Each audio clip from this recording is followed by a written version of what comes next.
Hello everyone, welcome back to my channel. Pal academy সেন্টারে তোমাদের সকলকে আমার স্বাগত। আজকে পঞ্চম শ্রেণীর পেজ নাম্বার 58 যদি তোমরা বের করো তাহলে দেখতে পাবে সেখানে 3 দাগের লসাগু নিয়ে আলোচনা করতে বলেছে এবং 2 দাগের বলেছে দুটো সাধারণ গুণিতক বের করতে। এর আগের পার্টে আমি তোমাদের লসাগু নিয়ে আলোচনা করেছি। আজকের পার্টে আলোচনা করব তোমাদের গুণিতক কিভাবে বের করতে হবে সংখ্যাগুলি, সেই বিষয় নিয়ে আলোচনা করব। যারা দেখনি আগের পার্টটি বা পার্ট ওয়ানের ক্লাসটি, যারা দেখনি তারা অবশ্যই একটু দেখে নেবে, কারণ সেখানে আমি গুণিতক প্লাস লসাগু নিয়ে বিস্তারিত আলোচনা করেছি। যদি তোমরা পার্ট ওয়ান দেখো তাহলে আজকের এই ক্লাস করতে তোমাদের কোনো রকম কোথাও অসুবিধা হবে না। ওকে, তাহলে চলো আমরা সরাসরি অঙ্কতে আসবো এবং এই অঙ্কটি কীভাবে করতে হয় সেই বিষয়ে একটু তোমরা মনোযোগ দাও এই ক্লাসের দিকে। দেখো, 2-এর খ নাম্বার যে অঙ্কটি আছে বলেছে 9 ও 12 এই দুটো সংখ্যার তোমাদের সাধারণ দুটি গুণিতক বের করতে বলেছে। আজকে তো আমরা গুণিতক বের করবই, প্লাস তার সাথে এই দুটো সংখ্যা লসাগু কি করে বের করতে হয় সেই বিষয়ে আলোচনা করব। পরিষ্কার?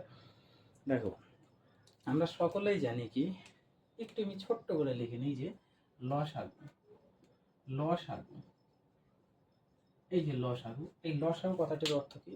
লঘিষ্ঠ সাধারণ গুণিতক।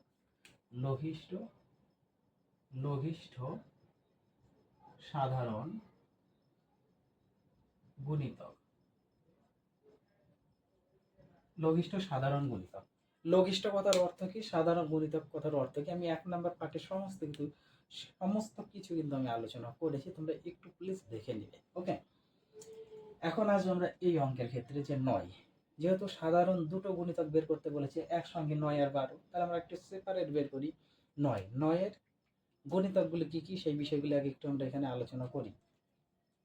লিখতে পারি যে 9 এর গুণিতক গুণিতক 9-এর গুণিতক। দেখো, 9-এর গুণিতক গুণিতক মানে যে সংখ্যাটি দেওয়া থাকবে সেই সংখ্যাকে 1 দিয়ে, 2 দিয়ে, 3 দিয়ে, 4 দিয়ে, 5 দিয়ে, ডট ডট ডট ডট দিয়ে আমরা যত পর্যন্ত গুণ করতে পারি সেটা হচ্ছে গুণিতক বোঝায়।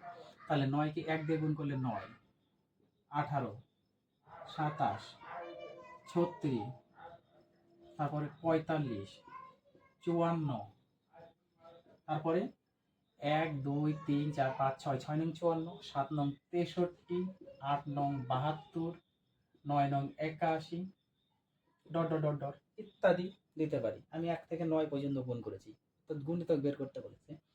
এবার যদি আমরা 12 বের করি, 12 এর গুণিতক সেম ভাবে 12 ঘরে নামতা করলেও হবে, সরাসরি 9, 10 পর্যন্ত, কিংবা 12-র সাথে 1 থেকে গুণ করতে থাকো যত পর্যন্ত তোমরা করতে পারো। তাহলে 12, 24, 36, 48, 60, 72, 96, 108, ডট ডট ডট ডট ইত্যাদি পর্যন্ত আমরা দিতে পারি। আমরা পেয়ে গেছি 9-এর গুণিতক, 12-র গুণিতক আমরা বের করে নিয়েছি। এখন কথা হলো যে 9 ও 12 সাধারণ গুণিতক কি? 9 ও 12 এর সাধারণ গুণিতক দেখো, 9 ও 12 এর সাধারণ সাধারণ গুণিতক গুণিতক যদি তোমাদের একটি বের করতে বলে তাহলে একটা বের করে ছেড়ে দেবে, যদি বলে দুটো তাহলে দুটো বের করে ছেড়ে দিতে হবে। তাহলে সাধারণ গুণিতক কথার অর্থ যে এই দুটো পদের মধ্যে যে পদ দুটো মিলবে সেটা হচ্ছে সাধারণ গুণিতক। তাহলে একটু খেয়াল করো, দেখো এখানে কোন পদটা মিলছে দুটো পদ, এই যে একটা 36 আর একটা 36, দুটো পদ মিলে গেছে, তার মানে 36 একটা হবে। আর কি মিলছে দেখো তো, একটু খেয়াল করো, এই দেখো 72, 72 দুটো পদের মধ্যেই থাকতে হবে। তাহলে 36 আর 72 হচ্ছে আমাদের 12 ও 9 সাধারণ দুটো গুণিতক। বোঝা গেল? এখন যদি এখান থেকে বলে যে তোমাদের লসাগু কত, তাহলে লসাগু তো আমরা 1 সেকেন্ডে বের করে দিতে পারি, কারণ লসাগু কথার অর্থ কি?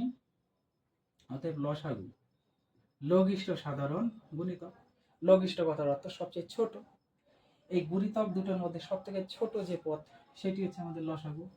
তাহলে 36 হলো আমাদের 9 ও 12 এর লসাগু। বোঝা গেল? লঘিষ্ঠ পদ, ছোট পদটি আমাদের লসাগু। এবং এই লঘিষ্ঠ পদটি যে দুটো সংখ্যা থাকবে সেই দুটো সংখ্যা দ্বারা যেন অবশ্যই ভাগ যায়। তবে 36 9 দিয়ে ভাগ যাবে এবং 12 দিয়ে, দুটো সংখ্যা দিয়ে ভাগ যাবে। আশা করি তোমরা লসাগু বুঝতে পেরেছো। এই যে তোমাদের গুণিতক এবং লসাগু, এই অধ্যায়টি নিয়ে কারো কোথাও কোনো রকম অসুবিধা থাকার কথা নয়। যদি পার্ট 1-এ তোমরা সম্পূর্ণ ক্লিয়ার করো, তাহলে পার্ট 2 বা পার্ট 3 যে ভিডিওগুলো আমি আপলোড করছি, সেই ভিডিওতে কিন্তু কোনো রকম সমস্যা থাকবে না। তাহলে তোমরা 2 দাগের গণিতকগুলি একটু নির্ণয় করো নিজের থেকে, আশা করি পারবে। আমার মনে হয় যে তোমরা পারবে, এখানে কোনো রকম সমস্যা হওয়ার কথা না। আর 3 দাগের আরেকটি অঙ্ক আমি করিয়ে দেবো, একটা অঙ্ক করিয়েছি, আরেকটি অঙ্ক করিয়ে দেবো। তাহলে চলো দেখা হচ্ছে আবার পরের পার্টে তোমাদের সাথে। আজকের মতো এখানেই আমি